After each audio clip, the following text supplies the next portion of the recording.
हे जब फिर से आप सभी का मिस्टर व्यास के अंदर स्वागत है। और आज हम बात करेंगे dark side of A blogging. Blogging का वो एरिया जो अगर आप सही से नहीं समझ सके तो शायद आज नहीं तो कल आप ब्लॉगिंग छोड़ के चले जाएंगे।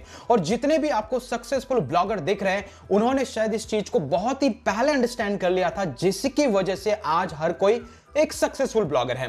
तो वो सारे 5 पॉइंट ध्यान से सुनिएगा, ध्यान से समझिएगा, ये शायद हो सकता है आपकी ब्लॉगिंग की जर्नी को चेंज कर सकता है। So if you are ready और हमारे ऐसे ही एक्सक्लूसिव वीडियोस के अगर आप गिव अवे में पार्टिसिपेट करना चाहते हो तो इस मंथ के आने वाले हर वीडियो पे आप कमेंट कीजिए, लाइक कीजिए, शेयर कीजिए और आप इनमें से कोई भी एक गिफ्ट जीत सकते हैं हमारे selected winners by the end of this month. So guys, अगर आप नए हैं चैनल को जरूर सब्सक्राइब करें, वीडियो को लाइक करो और कमेंट करके अपना ओपिनियन भी देना मत भूलिएगा। चलिए गाइस, शुरुआत करते हैं। वो 5 पॉइंट्स क्या है। नंबर 1, आप गूगल एसईओ पे डिपेंड नहीं हो सकते। आप अगर ये सोच रहे कि मैं ब्लॉगिंग स्टार्ट करने से पहले एसईओ सीखूंगा, इसके बाद कंटेंट को रैंक करके मैं पैसे कमाऊंगा, इट डजंट वर्क। गूगल की फर्स्ट पोजीशन पे सिर्फ 10 पेजेस होते हैं और 10 पेजेस के लिए मिलियंस ऑफ वेबसाइट्स फाइट करती हैं। सो आपको सिर्फ एसईओ पर रिलाई नहीं होना है। ब्लॉगिंग में आने से पहले यह देखना है एसईओ के अलावा और कौन कौन से तरीके हैं जहां से मैं ट्रैफिक ड्राइव करूं। टेलीग्राम से, फेसबुक ग्रुप से, ईमेल मार्केटिंग से, यूट्यूब से, पेड एडवर्टाइजमेंट से, ये सारी चीजें आपके दिमाग में होनी चाहिए। अगर आप ये तैयार है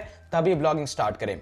नंबर 2, आप सिर्फ और सिर्फ एड रेवेन्यू पे डिपेंड नहीं हो सकते हो। अगर आप ये सोच रहे हैं ट्रैफिक मेरी साइट पे आएगा और मैं एडवर्टाइजमेंट लगा करके लाखों रुपए कमा जाऊंगा, तो हार्श रियलिटी इसके 1000 विजिटर्स पे आप मुश्किल से $1 से $2 भी नहीं कमा सकते हैं। सो मेक श्योर आपको डिफरेंट मोनेटाइजेशन के तरीके को ढूंढना होगा, क्या हो सकता है, कैसे कमा सकते हैं, और उसी स्किल को बेच करके एडिशनली रेवेन्यू जनरेट करना होगा ताकि आप मोटिवेट होते रहे और आपके ब्लॉग को कंटिन्यू करें। That was number 2। Number 3 guys, blogging एक कंटेंट ड्रिवन बिजनेस है। यहां पर आपको कंटेंट इन राइटिंग लिखना होता है, आपको पोस्ट बनाने होते हैं, आपको कंटेंट प्रोड्यूस करना होता है जो कि एक लेंथी स्टफ है। इट्स नॉट लाइक कि 5 और 10 मिनट का वीडियो होता है। जब आप एक कंटेंट लिखते हैं आपको 3 से 4 घंटे का टाइम इन्वेस्ट करना होता है, प्रॉपर रिसर्च के साथ में, एसईओ का लॉजिक लगा करके और भी बहुत सारे पैरामीटर को प्रोड्यूस करके। तो कंटेंट प्रोड्यूस करना it's not an easy job when you are talking about a blogging. So अगर आप कंटेंट लिख नहीं सकते हैं,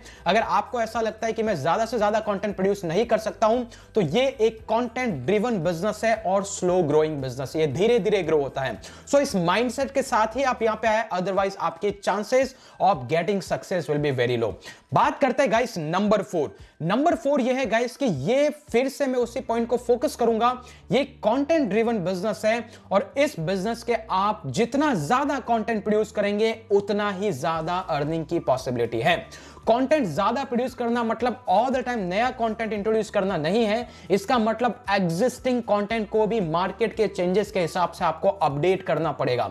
so the more content you will publish, the more earning potential you will have. तो ये भी आपको समझ के रखना है। अगर आप कंटेंट मैक्सिमम क्रिएट नहीं कर सकते इस बिजनेस में, आज नहीं तो कल आप बाहर हो जाएंगे। अभी बात आती है नंबर 5, और नंबर 5 ये है एक ब्लॉग को एक ब्रांडेड ब्लॉग की तरह, एक बिजनेस की तरह सेटअप करें। जी गाइस, इसको सिर्फ एक मेयरली वेबसाइट और मेयरली कंटेंट प्रोडक्शन साइट मान करके मत छोड़िएगा। जिस दिन आपने आपकी साइकोलॉजी में ये फिट कर लिया कि ये मेरा बिजनेस है, ये एक वेबसाइट नहीं है, तभी आप ब्लॉगिंग में ग्रो कर पाएंगे। आज तक आपने जितने भी ब्लॉगर देख रहे हैं, हर किसी का अपना अपना एक ब्रांड है और इस ब्रांड को वो अलग अलग चैनल से प्रमोट कर रहा है। मेरा ब्लॉगिंग हो इसका ब्रांड, मैं यूट्यूब से, टेलीग्राम से, फेसबुक से, ईमेल मार्केटिंग से लोगों के सामने रख रहा हूं। दूसरे जो है वो भी अपने ब्रांड को कुछ इसी तरीके से रख रहे हैं, तभी आप उस एड रेवेन्यू से बाहर निकल सकेंगे और अलग अलग रेवेन्यू के स्ट्रीम्स जनरेट कर पाएंगे। सो मेक श्योर आप ब्लॉगिंग को एज बिजनेस की तरह ट्रीट करें।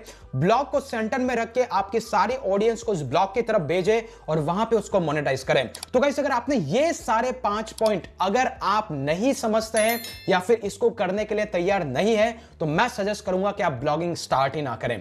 अभी बात आती है एक ब्राइटर साइड जो इन 5 पॉइंट को कवर कर देगी, और वो ये है ब्लॉगिंग दुनिया का एक अकेला बिजनेस है जिसको 2000 से भी कम रुपए में स्टार्ट किया जा सकता है। उससे एवरी मंथ $2000 से भी कहीं ज्यादा की अर्निंग की जा सकती है।